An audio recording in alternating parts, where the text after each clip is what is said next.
What's up, guys? It's Johnny. Thank you for joining me on another video. This right here was part one where we did the unboxing of this acrylic barrier. Now this was part two where we did the installation of the acrylic barrier slash sneeze guard. Anyways, guys, this is part three and this is the last one I'm going to do on this. I'm here to tell you guys about the acrylic barrier. So I spoke to the driver of the vehicle about a month after, driving around, and this is what the driver told me.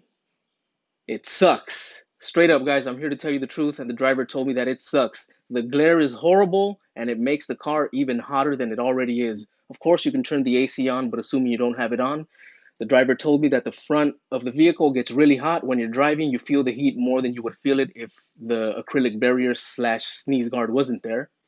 But basically, it sucks. The glare is horrible when you're driving and you're looking at the rear view mirror. The driver told me that the reflection or the whatever it is, the headlights of the car behind you, you see double.